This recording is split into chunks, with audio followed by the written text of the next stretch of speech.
Charlie. Hey there. I'm Melissa. I'm going to be your OT. My job is to help make sure that you can engage in your activities of daily living. So I see on your chart you've been diagnosed with rheumatoid arthritis about 3 years ago. Yeah, 3 years ago is when I got diagnosed, but recently it's been getting a little worse. Okay, I see. So how familiar are you with your diagnosis? I'm pretty familiar for the most part. So you know it's an autoimmune disease where your immune system attacks tissues in your body, in your case specifically joints. So what it's going to cause is a lot of inflammation, stiffness, making it hard to do certain motions, and then consequently a lot of pain. Yeah, it's definitely, the pain and stiffness has been there, and like I said, as it's progressed, it's just gotten worse, which has made some of my day-to-day tasks pretty difficult. For example, my wife has MS, so I do a lot of the cooking, which I really enjoy cooking, but as it's progressed and it's gotten more stiff and more painful, it's made my ability to do that a lot more difficult.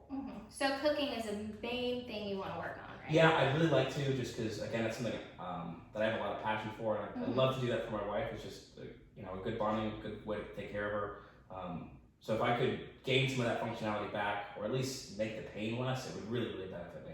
Okay, awesome. So I think our goal for today is just to teach you a lot of kitchen and cooking techniques for joint protection. Because as you know, arthritic joints can't handle as much strain and stress as regular joints. So you are going to have to tweak how you would normally do things in order to make sure and eliminate that pain. Okay. So what's a meal you really enjoy to cook for your wife? Well, we cook tons of things, but I think, one of my favorites to cook for is chili. Okay. So chili is probably one of the main ones, and that has a lot of things that kind of cause me pain, so recently it's been hard to do that. Okay, so do you want to walk through all the different steps that you do in order to make the chili? Yeah, so when I start off, I'm usually chopping up some onions and garlic, which that's been giving me a lot of pain recently, so I'm not quite sure how to handle that. Like holding on a knife and all that stuff. And the pressure, it's just been a lot. Yeah, so with joint protection, we want to make sure we're using our palms and our fingers, palms more and our fingers as less as possible, because we don't want to put as much strain on them. Because I'm assuming most of your pain are in your knuckles and in your fingers, correct? Yes, correct. Okay, so I'm going to teach you some techniques. So with onions and garlic, are you chopping them with a knife? Yes. Okay. My big suggestion is to either, and I already see that you have some of these kitchen products in your home, but like a food processor. So instead of chopping it on a cutting board using a tight grip on that knife, you could just throw it in here, do a few pulses, and they'll come out pretty minced and chopped. Another way is I always personally buy garlic that's already minced in the jar. You can get that in the supermarket. Okay. The supermarket also already sells diced onions that you can get in a container as well. Okay. And for jars, another tip is, we have a jar right here, you can use a little grippy mat and you can place it on top and put your palm, because like I said, we don't want to use our fingers as much. Put your palm, apply some pressure, and the friction from the rubber is going to help you open that jar. You want to give that a try? Yeah. So you closed it, you opened it. Much easier, right? Significantly. At least less pain for sure. Okay. So another thing we want to try and eliminate is picking up objects unnecessarily. So you're throwing things into a bowl, like moving this from over here to over here. A quick little switch you can do is just with your palm, just slide it over. Instead of picking it up, handing it over, just more unnecessary movement. Yeah, that probably adds up and probably contributes to a lot of pain overall. For sure, for sure. So I'm assuming at this point, you got your onions chopped, you have them on the stove. Yeah. Now, for transferring objects, a tip I have, instead of gripping something heavy with your fingers, use your forearms. Okay. And apply pressure and transfer it over here. Would you like to give that a try? Yeah, I can. So you said just like this, grabbing it with the forearms? Yeah. Now, I wouldn't suggest this if you are working with a pot that is hot. Okay. If you are, there are adaptive equipment online you can get on Amazon. There's some forearm guards that are kind of like a silicone material that can help you with that. But in the meantime, I would just do that with a... Soft. Yes. So by the time you're over there, I'm assuming you want to saute your veggies, right? Can you show me what type of grass you use? Yeah, so I mean, I normally just grab it like this through the hand, and then I'll stir like that. And does that cause a lot of pain after a while? Yeah, do you mind if I practice this one more time, just transferring it back? Yeah. Just want to make sure that, so like that was correct? Yes. Okay. Okay, but yeah, so I showed you to kind of stir with like a grip like that. Okay. So, as you can see, that's applying a lot of pressure and tension on those joints. And you're gonna have to grip that for a while. So this may seem awkward at first, but it does help. So just changing your position into a prayer hand position. Yeah. And stirring like that. And clasping your hands together, applying the pressure on the palms and not the fingers. Do you want to give that a go? Yeah, I would. Like that? Now, if I feel pain, do I just kind of work through it? Like, how do I? Now, a big rule for me that I always tell my clients is don't push through the pain. I know a lot of people say pain is gain. Not in the case of rheumatoid arthritis. Yeah, so the moment you are starting to feel pain, take a break. Okay.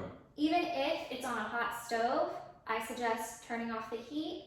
Like I said, sliding with an oven mat, because you don't want to burn yourself, sliding it off the burner, sitting down, taking a break, don't rush yourself, and once you feel up for it, resume the activity. Okay, now I just had a couple other questions. I know, especially for cans, I have trouble opening stuff, and obviously chili, there's beans and a bunch of other things that I put into it. So I see these are the beans you use, and I don't honestly, even with the pop-offs though, I tried getting those, and it still those are very difficult. Okay. So I see you do already have a kitchen appliance where it's an electrical can opener, and that's great. That's what I always suggest to my clients, because all you have to do is lift it up, press it down, and electronically it'll open it for you. Way better than the rotary can opener. Gotta be honest, I didn't even know I had that. That would have saved so much time. Your wife might have gotten it for you. Yeah. Didn't tell you. Yeah. So that's another great tip for cans.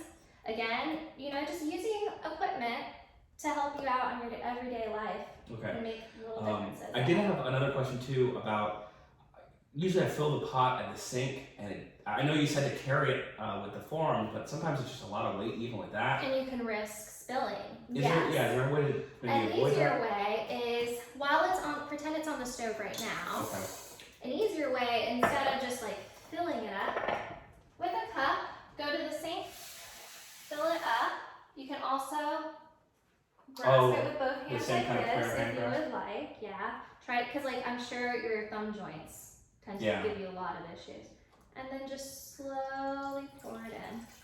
So pretty much anything that I'm grabbing in the kitchen, try to use mostly palms as opposed to the fingers. Yes. Okay. Yes. And so, like I said, use adaptive equipment when needed. Looks like you got a good amount. Buy chopped vegetables. Now, another thing that's going to help with your joint stiffness and improving your range of motion are some exercise techniques. And before I leave, I wanted to go over that. Yeah, I'd love to. So, the first one we're going to do, you can do the seated, you can do the standing. I would like you to do them sporadically throughout the day. Are they intrusive to daily life, or I can just kind of do whatever? You can do them whatever suits your schedule. Okay. So the first one is you're going to bring your thumb to your pinky. Like that? Yes. And then go back out. And then to your ring. Okay. And go back out. To your middle. I think I'm getting the pattern. Yeah. And then to your pointer. Okay. And back out. And you can repeat that. You do 5 reps, 10 reps, whatever feels most comfortable, but that's going to help with your range of motion. Okay. Another one that's pretty similar is to take your thumb and slide it right under your pinky, like crossing your palm. Okay. That's also going to help. Do that for a couple reps until you feel comfortable. Then another one are called fist curls, and you're just going to slowly ball it up to fist. And just as far as I can go? Just as far. Don't push yourself. Okay. And if you are feeling pain, just stop. Okay. But just slowly take your time and open, close. Good job. And then another one that's going to help you with grasping objects is a C. Okay. So create a C, almost like a claw. Am I doing it right? Yes. Okay. And then go back to normal. And like that. And you can do several reps of that. And obviously you're going to want to repeat it to your other hand as well. Yeah. And then another one, you can do this on top of a surface I find easier. And they're called finger sprawls. And so you start with your fingers all together. Okay. And then you stretch and extend them out as far as they can. And then close them back. close them back. And then another one you can do is just lift each finger individually. I know the pinky and the ring get a little hard, but that's okay. And just do that several times. And just try to do that like periodically through the day? Throughout the day, Okay. yes. As many reps as you feel comfortable or can tolerate. Okay. Now, I know I just fed you a lot of information today, and I'm sure it's a lot to keep track of. So I got for you a nice little handout. Has everything we went over, all the joint protection techniques that you can use in the kitchen, Okay. a little bit more about rheumatoid arthritis, and I also included some adaptive equipment as well, like some links that you can go on like Amazon and get some products if you need more. They'll help with your daily routine, minimize extra exertion on your joints. And then lastly, I have all the exercises laid out. So there you go. Dr. Wells, thank you so much. I'm really excited to get back to cooking for my wife. That's wonderful.